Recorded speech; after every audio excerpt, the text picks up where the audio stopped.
हाँ, तो आइए, मैं निवेदन कर रहा था, पुत्रो लभते पुत्रम दरिद्रो धनवान भवेत्, रोगी रोगात प्रमुच्येता स्वत्ता भागवतामृतम।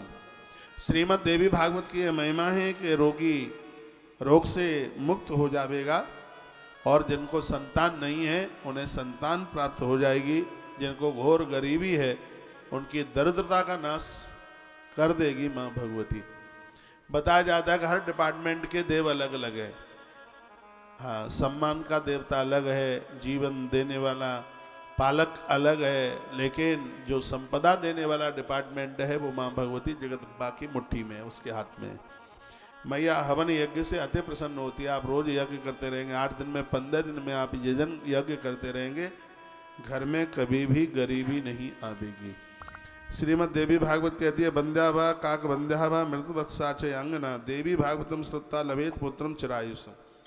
किसी नारी के गर्भ में संतान है और वह देवी भागवत की कथा सुन ले तो उसको जो संतान होगी वो लंबी आयु वाली होगी। गर्भ में संतान है और उस समय श्रीमद् देवी भागवत की कथा सुन ली जाए तो संतान को गर्भ में कष्ट नहीं हो सकता, संतान गर्भ में मृत्यु को प्राप्त नहीं हो सकती। श्रीमद् देवी भागवत की ये बड़ी अद्भुत ये महिमा है।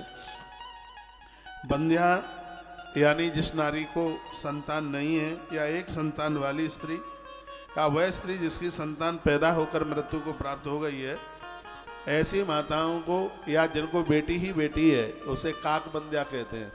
जिसको बेटी ही बेटी है, बेटा है ही नहीं, उस नारी को जरूर श्रीमद् देवी भागवत की कथा अवश्य में सुननी चाहिए।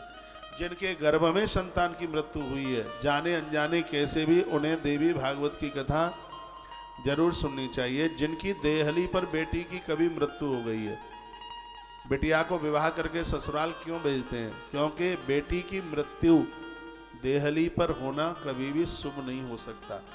सती माता का शरीर छूटा और दक्षा प्रजापति के यहाँ, तो उस सब्जेक्ट में, उस प्रसंग में इस बात का वर्णन किया है। कहा है माता पिता के पुण्यों में बहुत ज़्यादा कमी आती है तब दरवाजे पर बेटी की मृत्यु होती है। यदि किसी के घर में बेटी की मृत्यु हुई है तो उस अपराध के प्रायश्चित के लिए उन स्त्री पुरुष को श्रीमद् देवी भागवत की कथा अवश्यमेव सुनना चाहिए, ऐसा हमारा ग्रंथ कहते हैं। इस अपराध के साथ में प्रायश्चित तभी हो पाएगा। ऐसे कोई जन जो बेटियों का धन खा करके मर गए हों, मौत को प्राप्त हो गए हों, कभी भूल करके भी बेटियों का धन नहीं खाना चाहिए। यदि किसी ने बेटियों का धन खाया और मृत्यु को प्राप्त हुआ, उस पाप का प्रायश्चित श्रीमद् देवी भागवत की कथा कराने का है। उस पाप का प्रायश्चित श्रीमद् देवी भागवत की कथा श्रवण करने का है। ऐसे बहुत अपराध हैं जो श्रीमद् देवी भागवत की कथा से ही कट सकते हैं और उसके लिए कोई दूसरा समाधान